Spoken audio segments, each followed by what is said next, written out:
Jail મુક્ત થયા પછી 2 દિવસે કેમ પ્રેસ કોન્ફરન્સ કરી?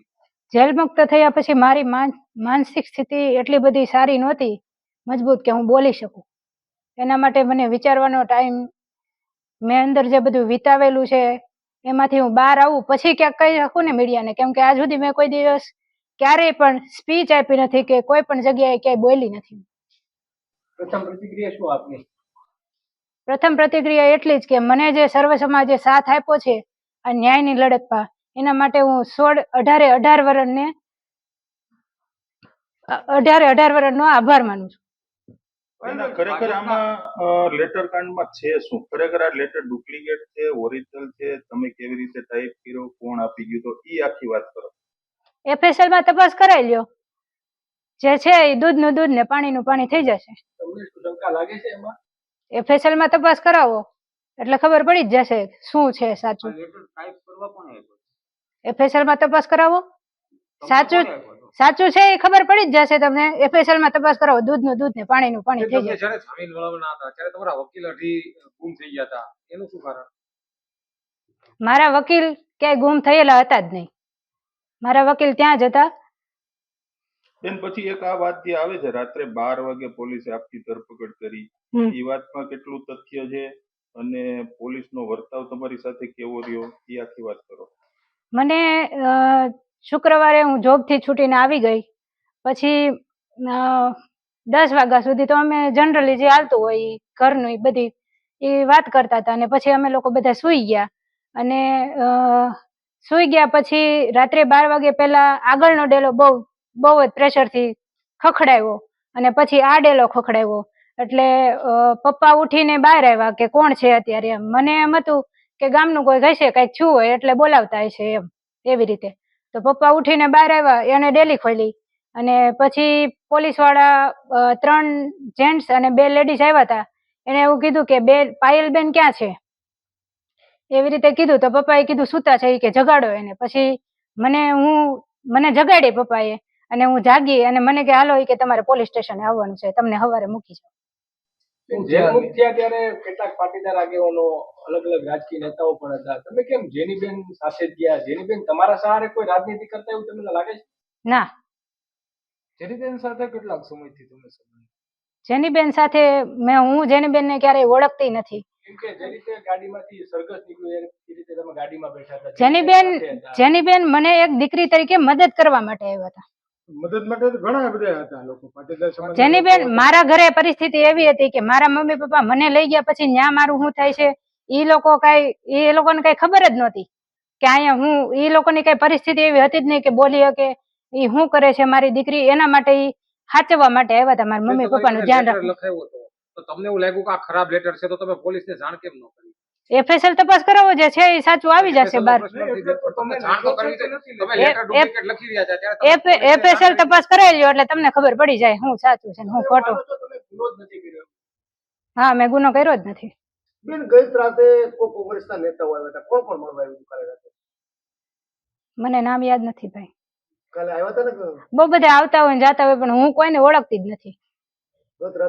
આ રાજકારણમાં મને કોઈ શું કહેવાય, મને કોઈ જાણકારી છે જ નહીં. હું કોઈને ઓળખતી નથી. કેટલા આવ્યા ને કેટલા ગયા હું કોઈને ઓળખતી નથી. મુક્તિ માટે ખોડલધામ પાટીદાર સમાજની સંસ્થાઓ છે તે સતત પ્રયાસ કરતી હતી અને જેલ ગેટની બહાર જેનીબેનની પાછળ ખોડલધામના ટ્રસ્ટી દિનેશ બાંભણિયા, ગોપાલ ઇટાલિયા, ઘણા બધા લોકો હતા. તેમની સાથે તમારે કેમ કોઈ મુલાકાત નથી? ખાલી જેનીબેન સાથે તમે?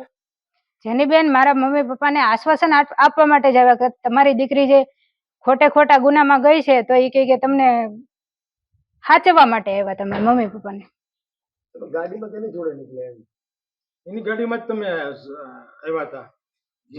તમારો કબજો લઈ લીધો એવું લાગ્યું? નહીં, જેનીબેને મારો કબજો લીધો નતો. એ સ્પેશિયલી મારા મમ્મી પપ્પાને સાચવવા માટે આવ્યા હતા, એની હિંમત આપવા માટે કે તમારી દીકરી ખોટી નથી ને તો તમને આગળ ન્યાય મળે. તમારી કેટલી ગણતરી રાજકારણમાં આવવા માટેની કોઈ ઈચ્છા કરી? કોઈ પણ નહીં.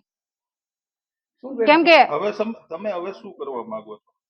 હવે મને આગળ મારા ભવિષ્ય માટે ન્યાય મળે એ મને મુખ્યમંત્રી શ્રી અને અમરેલીના જે ધારાસભ્ય શ્રી કે મારા મોટા ભાઈ થાય કૌશિકભાઈ વેકરિયાને એટલી જ વિનંતી છે કે મને ન્યાય અપાવો. એટલે કયા પ્રકારનો ન્યાય જોઈએ છે તમારે? કઈ બાબતે? મારી જે ઇજ્જત અને આબરૂનો વરઘોડો કાઢ્યો છે એમાં જે મારી હારે જેણે ખરાબ વર્તન કર્યું છે કે મને ટોર્ચર કર્યું છે કે મને મારી છે એના પ્રત્યે જે લોકોનો પોલીસ વાળાએ તમે કોર્ટમાં ફરિયાદ કરી છે? તમને કોર્ટે પૂછ્યું હોય કે મેં મારા વકીલને કીધું છે. કોર્ટ સમક્ષ કોઈ ફરિયાદ એવી કરી છે?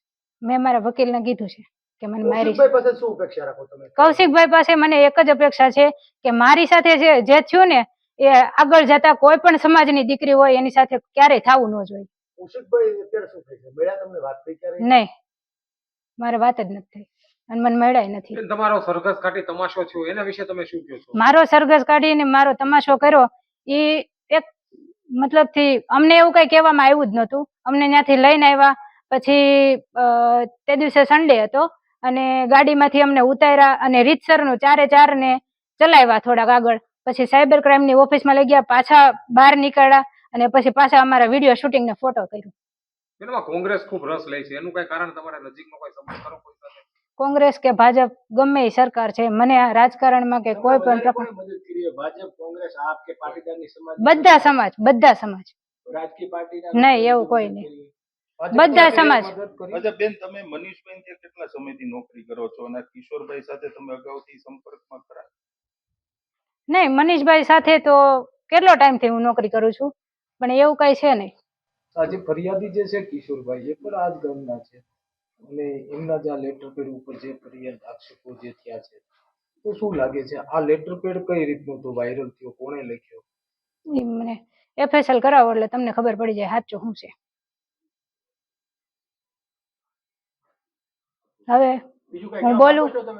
અચ્છા, હા. મેં મારા મોટા ભાઈ કૌશિકભાઈ વેકરિયાની આ આખી ઘટના બની એનો મેં એક રાતે ત્યાંથી હું આવી પછી મેં રાત્રે બહુ વિચારીને 4 વાગ્યાથી મેં લખ્યો છે 3 પેજ. ઈ હું એને મોકલવા માંગુ છું અને તમને પણ આપીશ ઝેરોક્સ કરાવીને. મેં લખ્યું છે, હું બતાવું તમને. મુદ્દા દીકરીને ન્યાય મળે ઈ જ છે.